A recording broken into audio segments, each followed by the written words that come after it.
I'm closer to the golden dawn. Immersed in Crowler's uniform of imagery.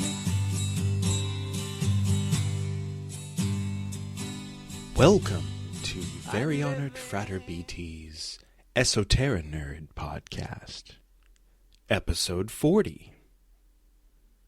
I hope everyone's doing well. I had more or less committed, at least to myself, to make this a weekly podcast, starting with episode 38, the one with Lon Milo Duquette. However, I think I might have scared everyone away with episode 39, in which I promoted worshiping God as David Bowie and self-educating about Scientology, while staying away from the organization. Nonetheless, I don't seem to have anybody to interview this week. I had two people lined up, but due to technical difficulties and a communication break, that's not happening. The other angle to it is that lately I've been really pushing for this festival going on up in Kern County called Bhavasfest. That is a 4-day camping trip by a river in which I and several other yoga teachers will be presenting, and it should be a lot of fun. If that sounds like something you're interested in, it's from March 31st to April 3rd, and you can find out more information at BHAVASFEST. Be sure to use my promo code, the number 2, and the letters BYOGI. That's To Be Yogi. That knocks $50 off of it, so it's only $200. So if it seems reasonable and sounds like something that would be fun, and you'd like to join me for the class that I'll be teaching a group of people by a river, in which I'll be using my dad's dorja and bells and teaching some of that stuff. Additionally, I will be there for the other 3 days and 23 hours in which I am not teaching that class. And so if you're interested in anything that I've talked about on this podcast, surely you will be able to pester me with questions, and they will be probably most welcome during, campfire time and that kind of thing. Should be pretty fun. I'm looking forward to it. So in lieu of having a guest tonight, I conducted 2 interviews for the To Be A Yogi podcast, and one of which was one of the other teachers up at Bhavasfest. Tomorrow I'm going to be interviewing 2 more people for Bhavasfest, and I'm going through an orientation for this mind-body thing. I think they're going to try to sell me this app where they're going to organize all my many private clients, of which there are fewer than one at the moment. But anyway, one item from our corrections department. You can imagine that I'm using the sound effect. I'm not going to take the time to go find it and splice it in there. Hope that's all right. It's 57 perceptics, not 55 perceptics. Maybe one of you caught that, maybe not. But I always say 55 perceptics, and I mean 57. The Isabel episode, or the one Sora Claito, I think it's 30-something. The beginning of that, if that doesn't make sense. Also, I might mention that I, Frater BT, had a cameo appearance on Gwydion's Astral podcast a couple days ago. It's the one called Coming Back Home, in which I take David Bowie's advice from the previous episode. And so, without further ado, let's get to some of those highlights, shall we?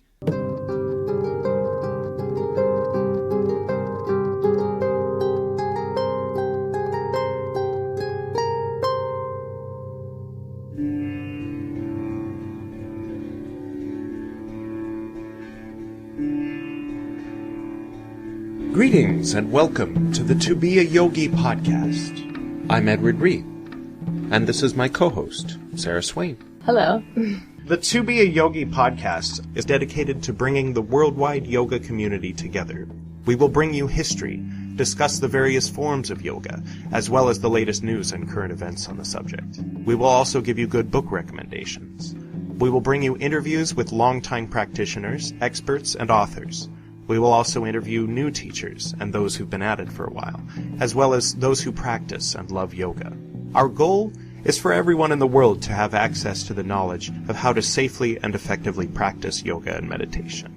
there's the 5 yamas, for instance, and the 5 niyamas: non-violence, non-lying, non-stealing, sexual wisdom. Often people interpret that as chastity or abstinence, but others will say it just means be faithful and don't be an idiot, with your sexual energy. Right. And then aparigraha, which is non-coveting, non-clinging. It's sort of that Buddhist concept of not being attached. Then there's the niyamas, which are cleanliness, contentment, remaining in a state of contentment and serenity, even regardless of whether times are good or not. And then tapas, which is the burn. You're staying a little bit longer than is comfortable for the sake of growth, for the sake of moving through and beyond resistance. So you want to get beyond your comfort zone. The fourth one is self-study. So you're watching yourself in present time. You're vigilantly aware of your own reactions, your emotional responses, everything that's going on with you. The fifth niyama is surrender to God, surrender to Ishvara. Ishvara pranidhana. Allow yourself to be an expression of the universe, one of many expressions of a harmonious universe. The third limb is where you get into the poses. It's called asana. The fourth limb is pranayama, which is conscious breathing and breath control. The fifth limb is pratyahara, the withdrawal of the senses. So you withdraw the senses from the outer world, and then you focus them on the internal. Next, concentration, dharana, so it's the mental focus and concentration. Then, dhyana, which is meditation. That's the word that's translated as Zen in Japanese, Chan in Chinese, and meditation in English. And it's basically the meditation state that you achieve after you've perfected all those others. And then from there, samadhi. Hello, Edward. Hello. How do you pronounce Ashok Malhotra. Does it have a meaning? Yeah, but Ashok means the greatest king of India. He spread Buddhism all over the world in 261 BC. Nice. Because of King Ashoka, you had Buddhism. Because if you're practicing Buddhist meditation, I think it's King Ashoka who started the whole thing in 261 BC. So Ashoka means the king of India, the greatest king of India, who unified the whole country. Secondly, Ashoka also means one who takes away all your worries, all your stress, all your strain, all your anxiety, and so forth. So that's what Ashok means, and many other things. There is an eternal tree in India which is called Ashoka tree. And then Malhotra means Malhotra. Hot actually means one who sits on something. And Mal means one who takes away all your worries. He sits on this very comfortable Padma Asana. Malhotra. Another meaning is one who sits on a lot of money. Well, people think riches are to be counted in terms of what your bank account is. Right. There is a difference between rich and wealthy. You might be a millionaire. You might have 10 million. But if you cannot part with $10, you're poor. And a person who has $100 who can part with $1 is richer than you are. And that's the way I think life goes. That's what Tolstoy said a long time ago. You're rich because you are not just a human being, but you're trying to be human. There is a difference in human being and being human. All of us are human beings. We were born of the parents who are human beings.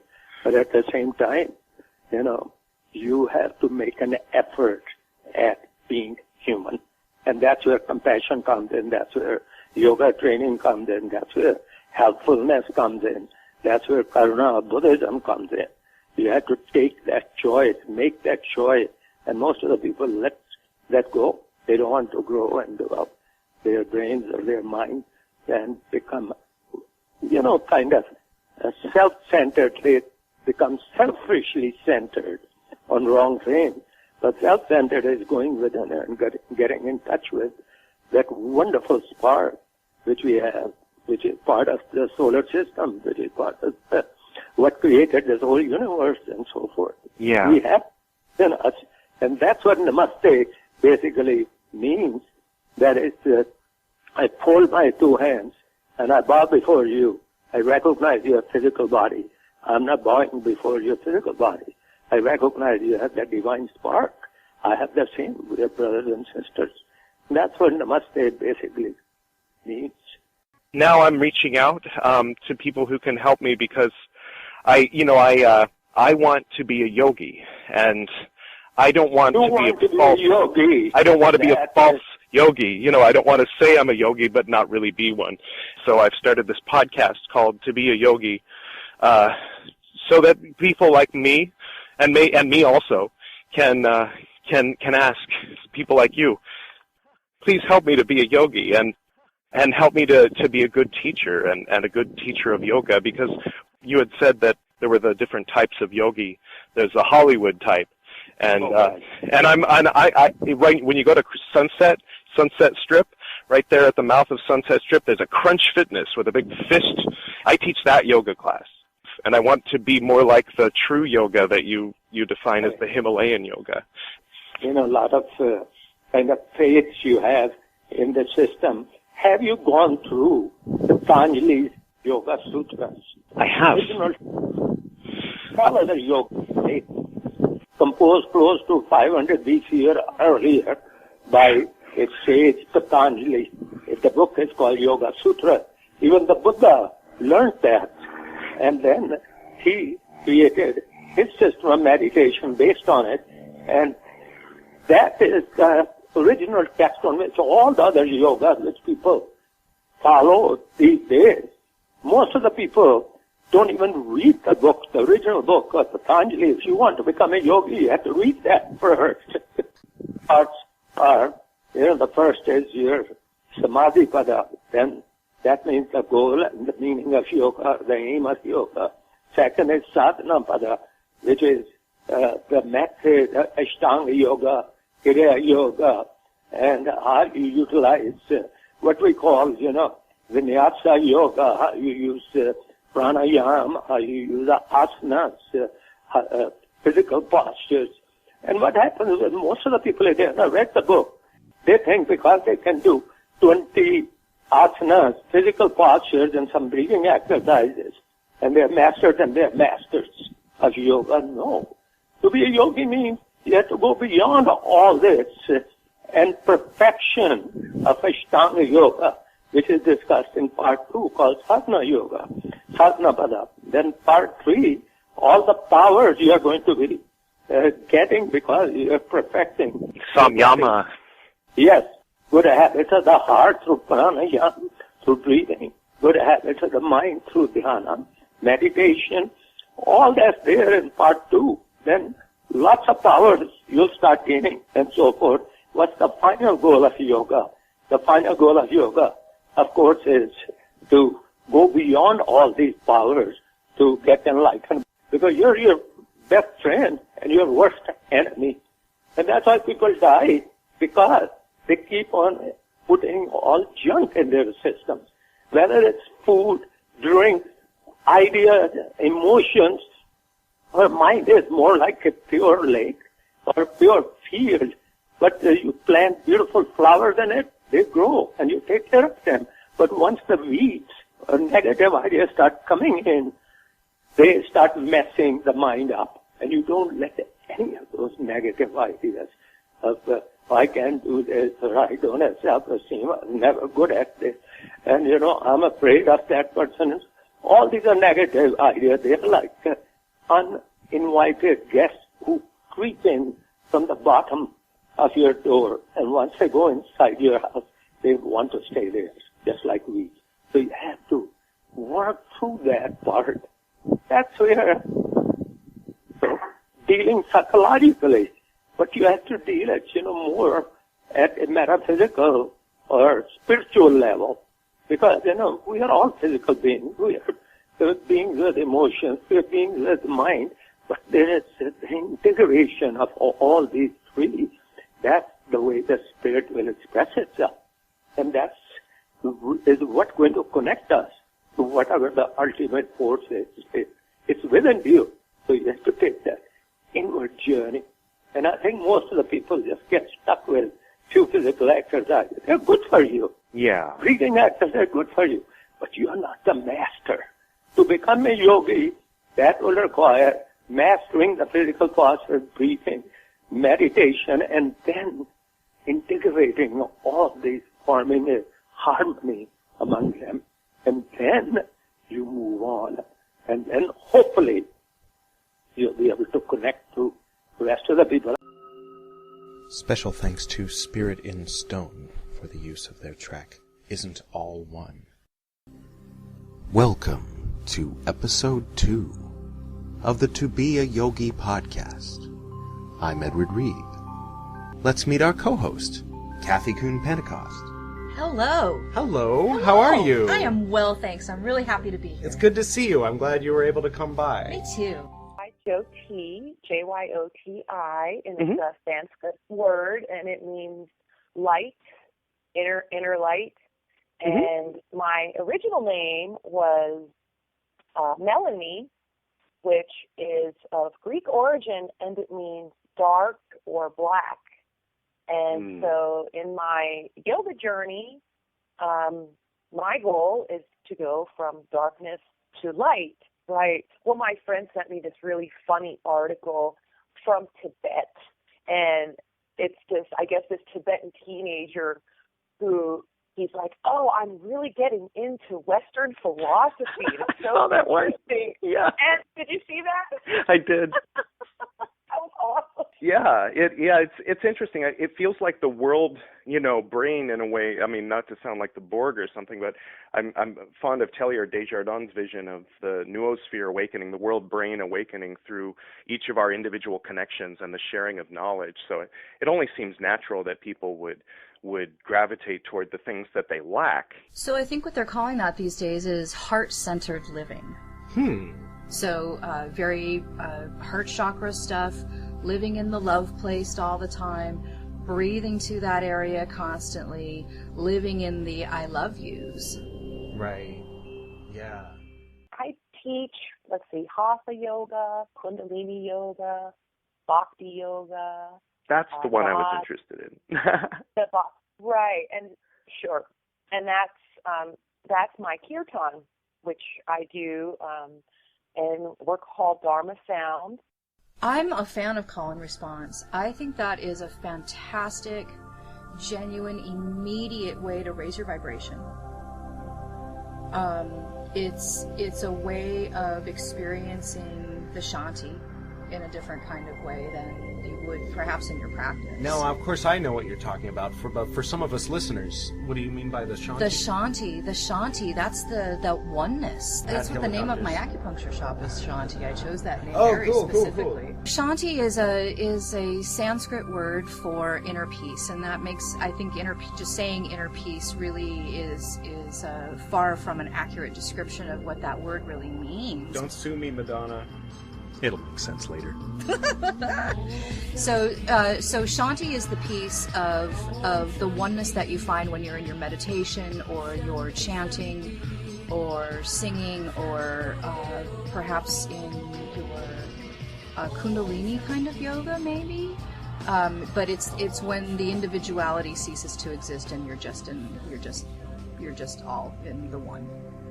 I can imagine the Shanti would come quickly in that type of setting with instrumentation, with 3 singers, and a whole room full of people. Right. You can't help but get caught in those vibrations. Yes.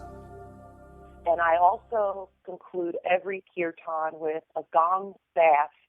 And again, we call it a bath because it's a cleansing. As my gong is called the subatomic chow, and it literally, it vibrates at an atomic level, and it helps to release subconscious content because it's the samskaras or the impressions that cause us most of our suffering, our subconscious imprints and impressions. And so the mantra and the sound of the gong, it really helps to vibrate and release a lot of this stored content in our subconscious, and also even in the body, because every time we have an emotional thought rather, we have chemicals that are released in the brain, whether it be a good thought or a bad thought determines which chemical is released. It could be an endorphin, gets stored in our body, and I'm sure as a yoga teacher, you know that they'll say, you know, like we can store a lot of sadness in the shoulders, we store like a lot of anger and fear in the hips, because every time we have an emotional thought, these chemicals are released. They go into the bloodstream and they are stored in different parts of our body.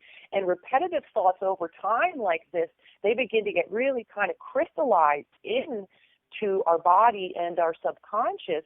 And so using the sound and the vibration, it's just a really powerful way to help, you know, to break up that crystallization and that subconscious content, as well as pranayama and breathing techniques and all of that.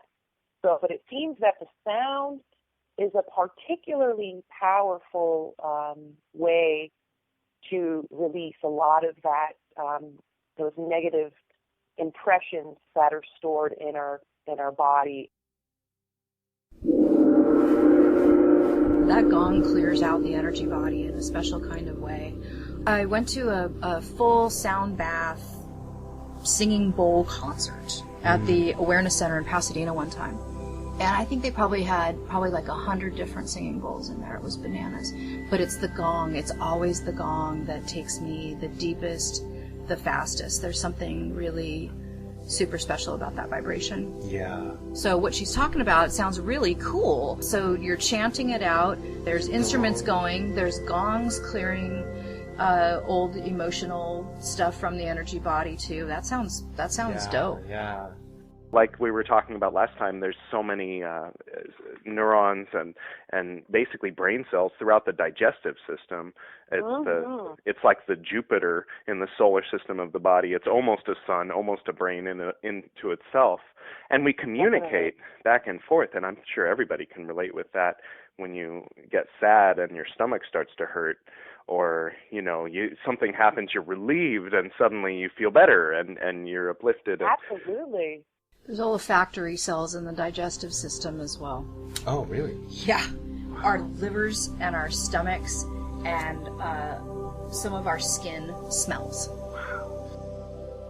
Our postures change, and posture is so universal you can recognize it in an insect.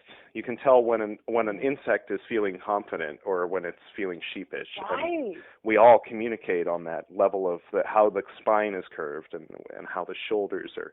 It's very. Absolutely. Yeah, you can almost perceive, you know, a person's mental and emotional state if you look closely at their body and their body posture. So just like in lifting the arms up, you know, you're sending a message to the brain. So, you know, we can have, you know, the body can, or the mind can affect the body rather, but also, and especially with yoga, we're using the body to affect the mind, because you're lifting the arms up, you're sending that message of victory to your brain. So, I mean, you have to equally work on the, you know, we have the 5 koshas, right? The physical body, the breath body, the mind body, intelligence body, bliss body. We have to work on all of those. Right. It was just like the Native American, the medicine wheel. Yeah. You know, all of those parts we have to work on as a whole. You know, we can't work on just one part. I mean, we can, but it's not going to be very balanced. So, starting with those yamas and niyamas. You know, if you ask someone, yoga, is it violent? They'd say, well, no. It's like, well, okay, that's rule number 1, nonviolence. It's the first yama. You know, and then lying and stealing is, okay, well, these are somewhat obvious. It's like basic 10 Commandments kind of stuff, like don't be mean to other people. The yoga masters would only give their certain students certain teachings once they had reached a level of virtue. Right. You know, once they are, you know, abiding by the 8 limbs, you know, because of the, as it talks about in the Yoga Sutras, you know, the vibhutis or the siddhis, the powers that one can attain from certain yoga meditation practices. And so they would make sure that their students were completely, responsible and virtuous before they would give them any of these, certain techniques that could possibly bring some siddhis or some powers. Well, and now we can see examples of people who abuse that knowledge and have weird culty type situations where they molest their students and things like that and yell at them and things that aren't consistent with real core yoga.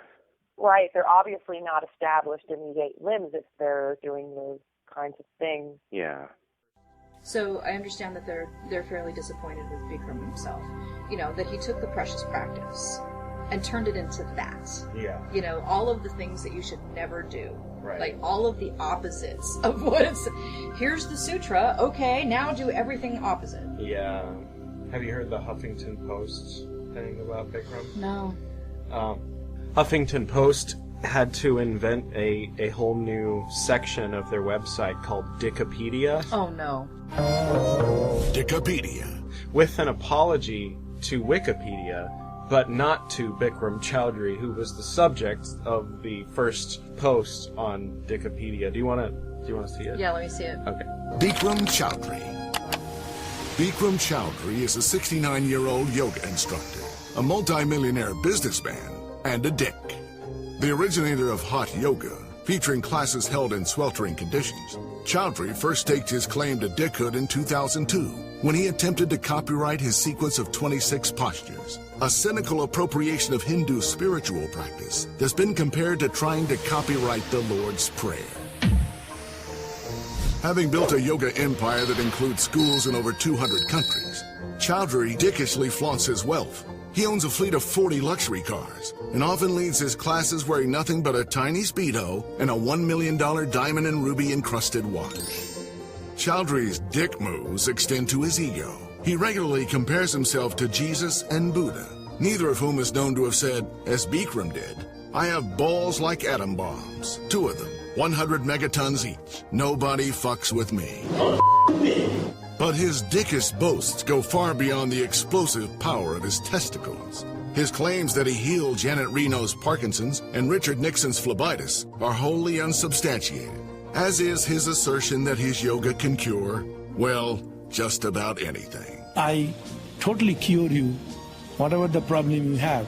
Even less credible is his contention that he worked with the Beatles in 1959, since he would have been 13 at the time and, more importantly, the group had not yet been formed.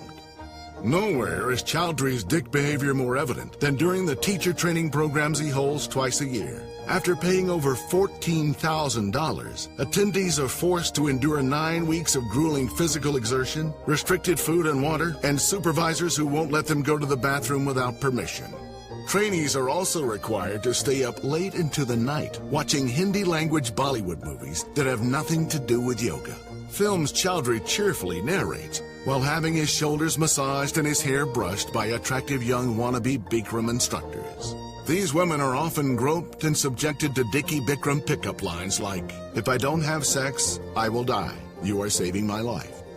According to a series of civil lawsuits, Choudhury's carnal come-ons sometimes lead to sexual assaults. He put his hand inside my leg, and then I said, "Please don't." He raped me. One former Bikram trainee alleges that while she was pleading for him to stop, the aroused yoga guru penetrated her, ejaculated quickly, then asked, "How many times did you come?" Bikram denies the multiple charges, going so far as to portray himself as the one being pressured, explaining, "If a follower says to me, 'Boss, you must fuck me or I will kill myself,' think if I don't. The karma." Add to this mix a collection of sexist, racist, and homophobic comments, and you don't need to bend over backwards or break a sweat to reach the conclusion that Bikram Choudhury is an utterly detestable dick. I'm the most spiritual man you ever met.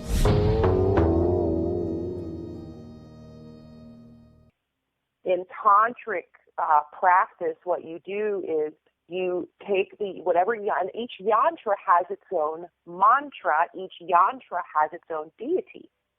And so you work with meditating on that yantra, and you're meditating on it, and you're chanting the mantra associated with that yantra or that deity. Mm-hmm. And it's like invoking the energy of that quality or of that deity. And one of the ways that I love to look at it is that and yantra literally means vehicle, right? So these geometric formations that you see, the yantras or the mandalas, it means vehicle. Okay, and tantra is web? Yes. Tantra just means web. Exactly. Okay. And so you're chanting, so the yantra is the vehicle and the mantra is the gasoline to fuel that vehicle. And the spiritual path, the spiritual progress, I mean, I think a lot of people think of it, it's a blissful thing, you're going to be so happy, healthy, and holy. Sometimes. And that's true. Yeah. That's true. However, it's very hard. I mean, we have to really look at ourselves honestly to truly do this work, and most people would rather jump in an acid lake than look at themselves honestly. Yeah, it's not easy. It's worth it. Yeah. By all means, it's worth it. But, it's hard. I mean, you go through that dark night of the soul, But then come out the other side. Come out the other side, yeah. I remember when I needed... From darkness to light. I remember when I needed something like a video game or a movie or a TV show or something to keep my brain going so I wouldn't think about whatever it was I was trying to avoid thinking about. And it's just, so many people live in that space. But to be able to turn off the TV and actually confront that silence, and in a way, the sacred tones are a way of helping people to transition from the noise of whatever toward the silence. Definitely. Absolutely. And that's what's great about the sound and the mantra. It's a really great tool, especially for our busy minds in the West, that it really becomes a powerful instrument of meditation to help you will help lead you into that silence, a little more easily. Because for many people, many Westerners, to really just sit in silent meditation, it's really challenging, especially in the beginning. Yeah. Especially in the beginning for people, the sound, the gong, and the mantra, it is really, really helpful to help them get their mind quiet. And I've had so many people report that to me, that using the sound, I've never been able to really meditate or to get my mind on, more quiet, but using the mantra or using the sound frequencies really helped tremendously for people to start to get into that silent space more and more. Yeah. It's a really excellent tool for that, for sure. Thank you so much for speaking with me on my To Be A Yogi podcast. Oh, my pleasure. Do you have any closing thoughts before we wrap up the interview? Well, I would just say that if you want to stay in touch with Dharma Sound, you could just like Dharma Sound on Facebook or visit our website at dharmasoundyoga.com. And we do have a CD. It's not on iTunes yet, but it is available.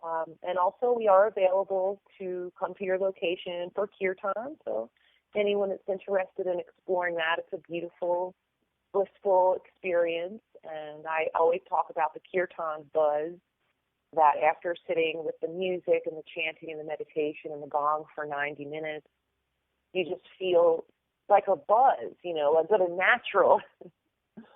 It's like a natural high, and it really seems to last for a few days, and it's just very uplifting, and it's just really nice that we can all come together and just connect with each other. That's really important these days too. So just to feel connected with one another.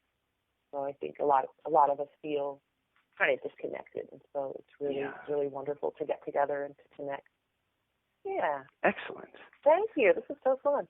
But at some point in the future, I think a really interesting discussion would be to actually have a discussion about the Kundalini yoga, Kundalini meditation, and the Kriyas. Oh, yeah. I would love to have that conversation.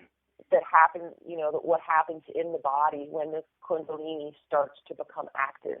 It's a very, very interesting topic. Of course, the Self-Realization Fellowship, the Kriya Yoga, which is also Kundalini Yoga. There's also Swami Shivananda's Kundalini. So many, when we talk about Kundalini Yoga, now people think of the white tantric, or they think of the 3HO or the Yogi Bhajan, which is most popular in the West, where everyone wear the white and they do and I teach that kind of yoga as well. Mm-hmm. But there are many kinds of Kundalini yoga too. Of course, yoga it's just so vast and it's incredible. Well, if you consider all the different forms of Christianity, and that's only 2015 years old. Exactly. Yeah, there's something for everybody, it seems. Great. Well, awesome. Thank you. Absolutely. And I look forward to hearing the finished product. Yeah, we'll keep this going. I'll talk to my friend and set something up in the future for that. That'd be awesome. But this is so much fun. I could do this every day. Yeah. So you guys don't have a base? Do you have like a location where you show up most often? Yes, most often. We do our regular monthly kirtan at Expansions Yoga in Silverdale, Washington. And that's outside of Seattle, about 40 minutes or so? Exactly. Yeah, just right outside of Seattle. I just tell people that aren't from here, I just say the Seattle area. Right. Because, the Seattle area. But yes, Silverdale. We do that every month. And then, of course, we do, festivals and private events, and like we do unity churches and bookstores, and we open up for other teachers, for meditation lectures and stuff like that. We'll open up for those teachers and stuff. So.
To Be a Yogi, Episode 3, in which we interview Julie Kirkpatrick of the Jiva Mukti lineage.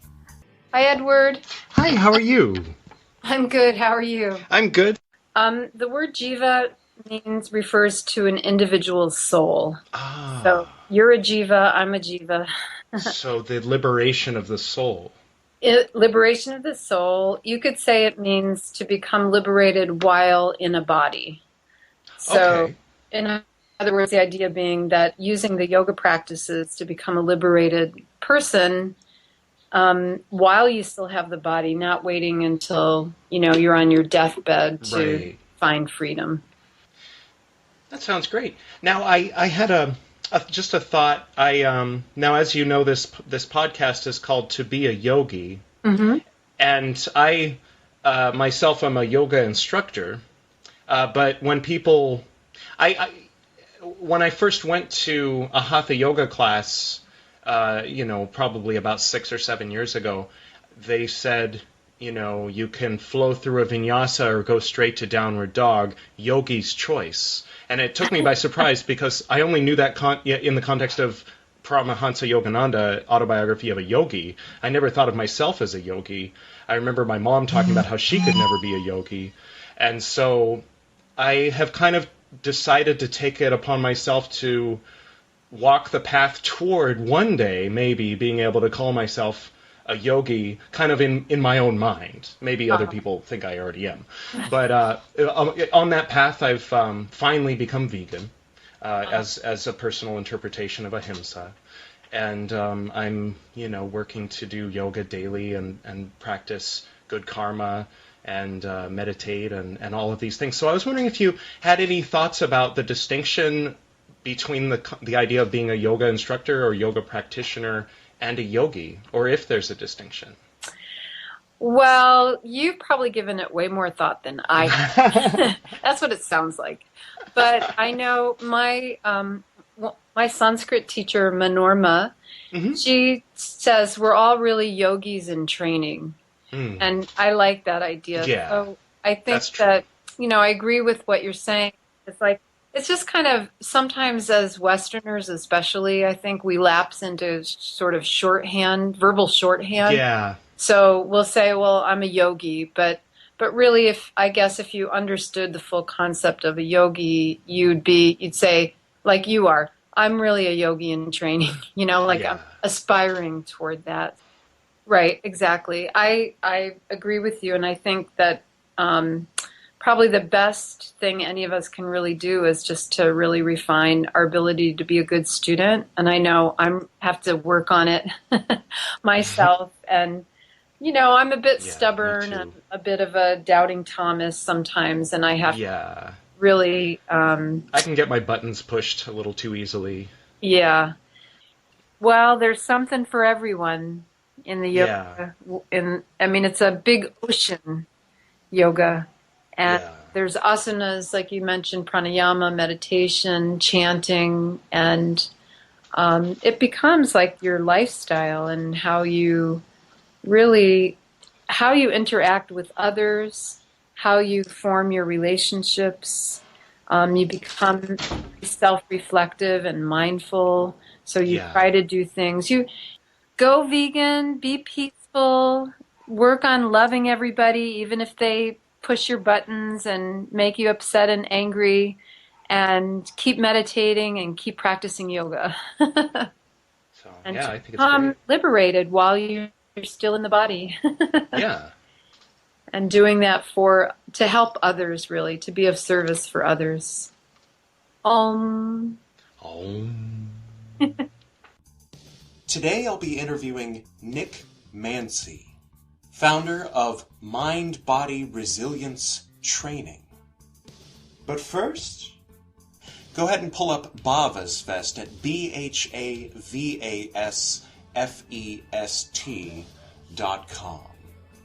Bhavasfest will take place up in Kern County, March 31st through April 3rd of 2016. I will be presenting on April 1st beside the river. I'll be bringing my dad's old bells and dorjas, and we'll be connecting with the 7 primary chakras.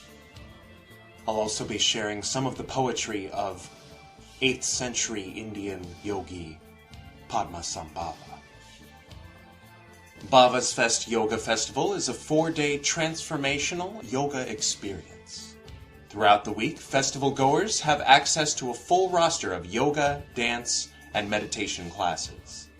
Instructors include Jean Heilman, David Sandoval, Chris Vandermeer, Maria Zavala, Rebecca Fink, Paige Yeaton, Nicole Ilaw, Danielle Fowler, Denise Stanek, Christelle Regner, Erica Burkhalter, Josie Kramer, Priya Jain and Peter DeBellis, Dawn Stillo, Kamala Nair, Swaraj Kare, Nick Capobianco, Ariel Miller-Cohen, Robert Astalos, Daniel Stewart, Kristen Shank, Jennifer Glass, and Natasha Marvis of Core Movement will be there, and Courtney Parkin. So mark your calendars, March 31st through April 3rd, and also write down the promo code for this podcast, To Be Yogi. That's the number 2, B, Y-O-G-I. That'll save you 20% when you sign up, and it'll also help out me in the podcast. In addition to what's on the schedule, there will surely also be unscheduled hikes and late nights around the campfire. Looking forward to that. We'll see you there. Our guest tonight, Nick Mancy, is based out of Flagstaff, Arizona. He's the founder of Mind-Body Resilience Training, dedicated to restoring and rebuilding the organism to carry a greater man. So let's get to that interview, shall we? Greetings. Welcome to the To Be a Yogi podcast. Hey, Edward, how you doing? I'm good. Live a certain image and be a certain way, even if that included being nice. A lot of people didn't like feeling obligated to be nice. I think inherently, whether they know it or not, on a conscious level, they think something's going to be asked of them, I feel. A lot of people are intimidated by yoga because they feel like there's going to be something asked of them that they're not able to come up with right away.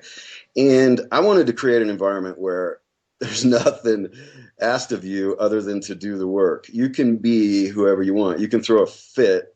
You can cuss. You can smoke. If you're still smoking, you can, not smoke in class, of course. But I want to encourage people not to, I don't want to necessarily be their teacher. I want to be their temporary teacher. Yeah. I want to show them how to do it, what I feel is right. And when I say right, I just mean efficient, thorough, and substantial. I might as well make the most of your time.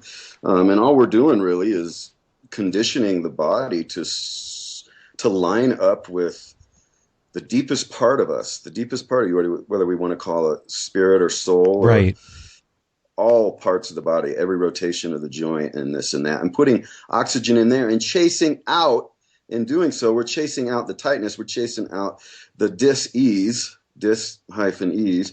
and putting in more ease and more, alignment with, you're lining your body up just a little bit more, and sinking. If you're working towards stillness in your practice and you're pumping oxygen in, working towards stillness in your practice, and you're chasing everything out, then if you're able to sit still and be what you are without all that power, without all the utilitarian body, if you can be something in stillness and feel like happy and joyous and at home. Yeah. The ayahuasca has worn off, but the change has stayed. And I'll do it every year. I'll do one a year. I don't need it more than that, I don't feel. But I do need to pull myself out and look back at my body, or look back at myself every once in a while, because life gets busy, life gets complicated. But the first time I did it, I'm back up a little bit, it was violent, because I needed that. I'd been doing, practicing and teaching yoga for a long time, maybe I think 9-10 years. And I had worked all this stuff up to the surface, and all this stuff felt like it was stuck. And I was frustrated with where yoga was taking me. And a student, turned me on to this guy, this shaman that was coming from South America to Mount Hood, is when I was living in Portland. And I went to a ceremony, and it was violent. The brew, the ayahuasca, the other plants, when I say they cradle you, they give you the experience you need. They give you the experience you can handle. They give you a healthy experience. They don't give you an unhealthy experience.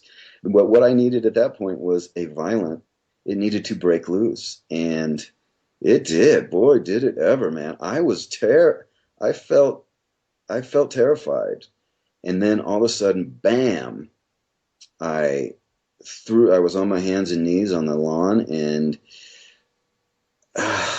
I dug in with my hands. Because that drain, I was like, whoa, whoa, whoa, whoa, whoa, whoa, whoa, whoa. It was accelerating, and that terror and all this shit, all this bad shit, all this bad trip I was having, all this bad stuff that I was looking at in my life was coming up. And it was bad. It was real bad stuff that I needed to get out of my body. I felt, I didn't know how much was there until, it started showing me everything that was there, and my body was contracting. And I went over to a part of the property and got on my hands and knees, and I dug in as much as I can. And by that point, it was spinning so fast that I felt like I was going to leave the planet. I felt like I was going to shoot up into the stars. And I dug my fingers in as much as I could, and it was sulfur. It wasn't mud or grass or dirt. It was sulfur, and it was this dust from the volcano, up by Mount Hood. And I yelled, "This isn't going to hold." And I projectile vomited and passed out for maybe 10-15 seconds, and I woke up and it was gone. All that shit was gone, and it never came back. And again, just to remind everyone, check out Bhavasfest at BHAVASFEST.com, and remember my promo code, To Be YOGI. If you've been kind of grooving to this background music we've got going on, then you might want to Google Brian Dahl, BRYINDALL. The other musicians are the band members of Loretta's Doll, an album called Golden Dawn LVX. Tonight we'll be interviewing Ariel Miller Cohen, the girl with purple hair. She teaches at One Down Dog in Silver Lake, and she and I will both be presenting up at Bhavasfest this year. Start wearing purple, wearing purple. Start wearing purple for me now. All your sanity and wits, they will all vanish, I promise. It's just a matter of time. I'll send you a link to it later. You'll have to. Yeah, no, I've been purple for 3 years. Well, I think especially when we talk about, religions like Buddhism and Hinduism, these very spiritual Eastern religions, and people who adopt them, especially here in the West, I think it's important because we're ultimately seeking for something, all yogis, what draws us to a practice is we're looking for something, right? And we don't necessarily know what it is we're looking for, but we're making this commitment to seek, right? Yeah. So when somebody starts to kind of when we adopt a yoga practice, more so than just the physical aspect, which, many people start out with yoga just for the physical aspect or because my doctor said I needed it kind of thing. Right. And if you start to internalize the teachings, I think that there's nothing but good to be taken from that, because these are religions of peace, and nothing but, I feel like, utter good can come from people who live a lifestyle that is one of introspection and compassion and empathy. Yeah. That's just my take. I get it. I'm not from LA. I'm not a native. I've been in LA. It'll be 12 years in August. And I consider myself an Angelino. I'm originally from New York. And when Like, or like, oh my God, you're so New York. I'm like, oh, please don't insult me. I am like proud to be an Angelino. I am proud to embody, whatever stereotypical Angelino, thing you want to lay on me, except I still am very East Coast. I'm punctual. I'm polite. I do a job and I do it well. And when I walk down a street, I don't necessarily smile because that's just my face and it's resting bitch face. And that's like I don't make any apologies. I don't make any excuses, but I'm also a yoga instructor who's gluten-free and was a vegan and vegetarian for 15 years, like that woo-woo side. And here in LA, that's very embraced, whereas in New York, people are like, what's wrong with you? So Bhavasfest. Mm-hmm. That'll be fun. Yeah, you're teaching there as well, correct? I am. What are you going to be teaching? So I'm teaching something called Power Flow. I teach right now at a studio in Silver Lake called One Down Dog. It's where I teach yoga. I also sub yoga at Equinox and teach cycling for Equinox. And I love my beloved One Down Dog studio. I have been there for the last 3 years. We opened 3 years ago, and I was part of the founding instructor group called, the ODD fam. Mm-hmm. And I'm teaching what I'm basically known for in the city is I've called it Power Flow, and it's a fitness-inspired cardio yoga flow. It fuses plyometrics along with dynamic fitness moves with flirty, out-of-the-box vinyasa flows designed to elevate your heart rate, but it's an inspiring, invigorating, empowering kind of class that we learn through the physical, overcoming these what we would consider physical kinds of borders and boundaries and barriers that we're so much stronger than we really think we are. Nice. I might come to that class. You're over near Silver Lake Boulevard? I am. I teach on Sundays at 9:45 at the Silver Lake location, and I'm also there Thursday evenings 5:15 and 6:30. Very cool. Yeah, I'm just right over here in Highland Park. Oh! The other Silver Lake. Well then, look at that. Yeah, you'll have to check it out. I mean, or check us out on social media on Instagram. It's a magical, magical place. One Down Dog was founded on being non-pretentious, and basically, the tagline is yoga, fitness, fun. We're known for our music and music, and at least in my fitness class, I teach at the studio called Sweat. Sweat class is designed to be a workout, which is like what I mentioned before, is that, we take what we need. Some people prefer a yoga workout, and that's okay. And some people prefer to chant, and that's okay. There's a whole world of yoga, and some people will say that, a cardio vinyasa flow with loud music is not yoga. But who are we to stand and say what yoga is and what yoga isn't? Right. Yoga is all up to your interpretation. For Christ's sake, we lay on pillows and call it restorative yoga. But you're not moving, but it's yoga. Hell yeah, because it can be whatever you want. Yoga is unity. Exactly. It can be whatever you want it to be. Right. So I'm teaching. I've been, an offshoot, my own brand, the Girl with Purple Hair, is this Power Flow, and it's energizing, and I'm super excited to bring it to the festival and share it with people so that we sweat together and we indulge and celebrate our bodies and celebrate our breath and just have a grand old time and smile and get our yoga on. Nice. Have you been up to Kern River? I have not. I mean, I'm super pumped. I had my senior trip in high school. We went up there. And we were there for. Beautiful? Is it the most beautiful place? It's great. It's a lot of fun. There's whitewater rapids. There's like all these different options for like how dangerous of a river raft, ride you want to try out. Yeah. There's hikes. There's climbing. There's campfire. Fire pits. So there's like late nights around the campfire and all that kind of thing. What day are you teaching? I haven't checked the updated schedule. The last time I had checked, it was not updated. It looked like it was Thursday, but I was told that I may be, I was teaching Thursday and Friday. I haven't checked the updated schedule yet. I mean, I plan to be there for the weekend, so Nice. We'll see, but I have to double check the updated schedule. There's been a lot of info coming in, and Yeah. still trying to wrap my head around, like, I'm going to camp because that's what I want to do. So Nice. Yeah, I think I want to go all the way too, and not. I mean, there are the rooms available, I guess, but for the people who prefer air conditioning and a room is beds. nice, but the opportunity to camp and really connect to nature, I'm like, Yeah, why not? And I just figured, why not? Plus, I mean, from a financial standpoint, I don't really want to spend the money on a hotel room. If they were like, yeah, we'll comp your rooms, like, hell yeah, but like, no.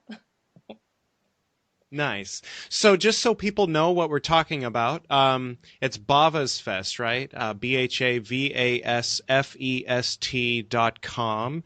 And it's a yoga festival happening up north, Kern County. That's March 31st.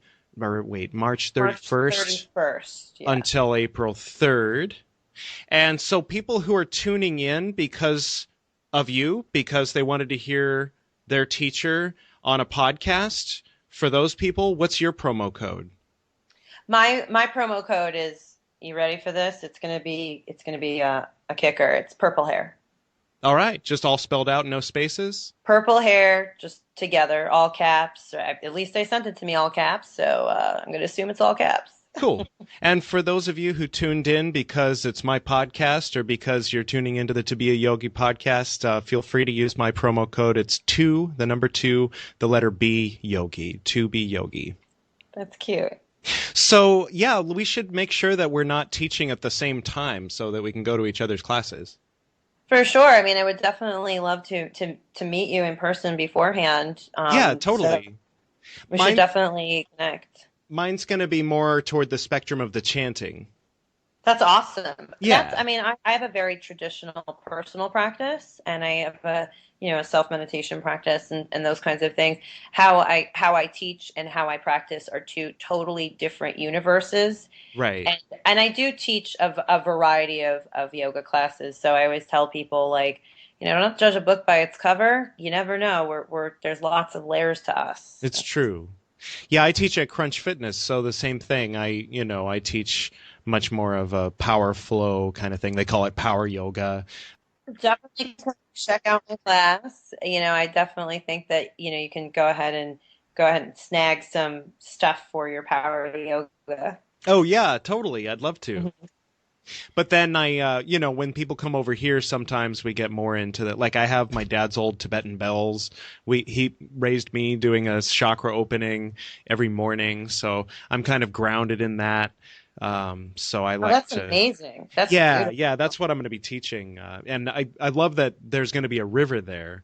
One of my teachers taught me Zazen, and he would always make reference to, if you can hear the river, then you're there. And I'd say, what river? And he'd say, oh, well, my teacher always said there was a river. Because his teacher was Suzuki, who was also Alan Watts's Zazen teacher up in San Francisco. But his teacher there was a river back in Japan.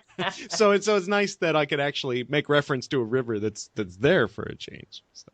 Oh, wow. Well, that's going to be awesome. Yeah, we should make sure to connect.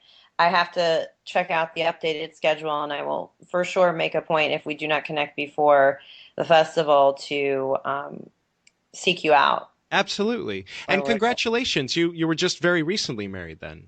Actually, we were married in June. Oh, okay. We paid for our own weddings. We had then paid for our honeymoon, so we needed time to save for the honeymoon. Right, that makes sense. Yeah, my wife and I had a 5-year delay between our we had an inexpensive honeymoon where we did a road trip up to Oregon and back. Mm-hmm. But then 5 years later we went to Japan for 3 weeks. That was the real honeymoon.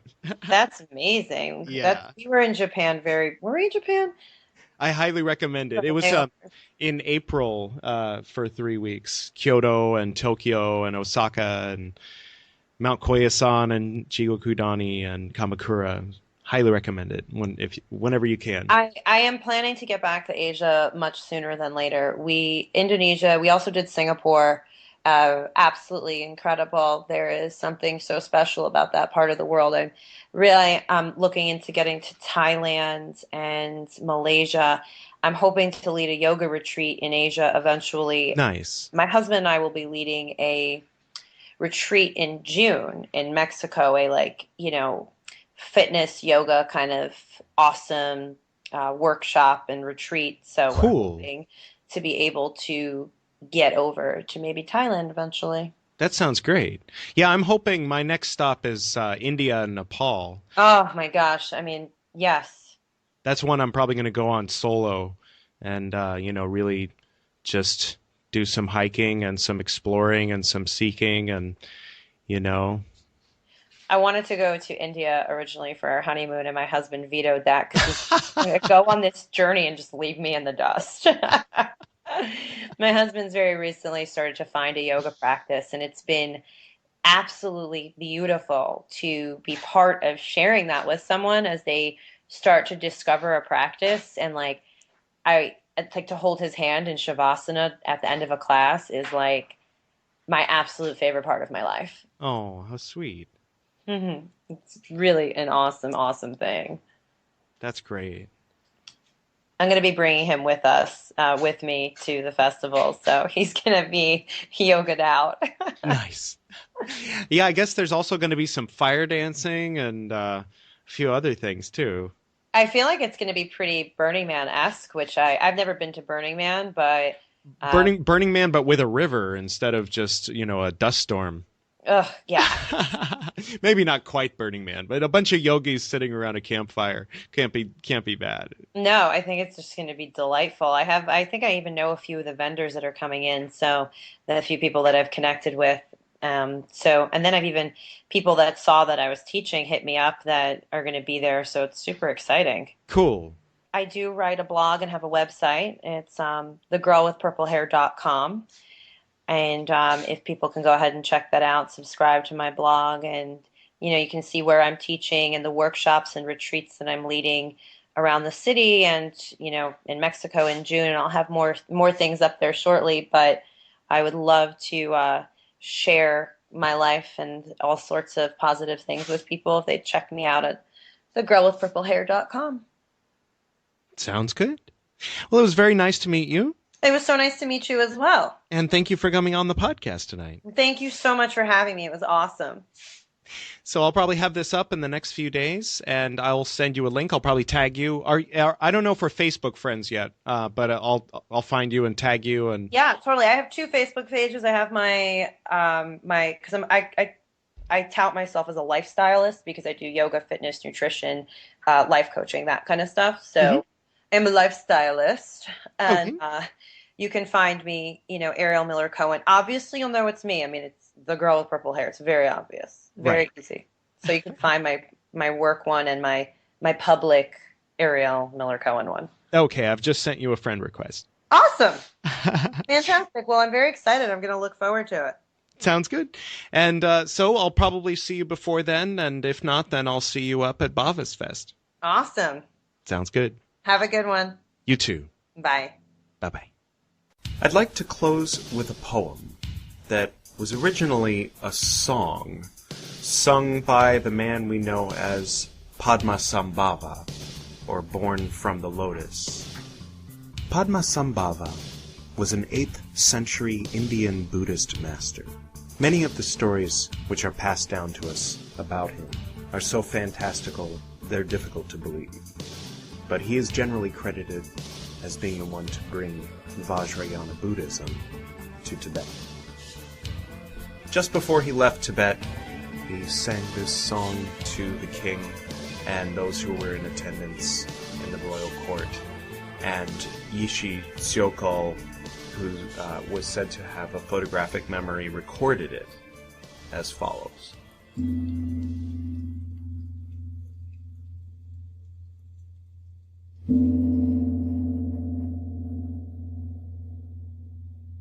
I am a yogi, beyond word, thought, and description, who journeys on the plane of the view free from extremes. When I journey on the plane of this view, I journey while regarding appearance and existence as Dharmakaya.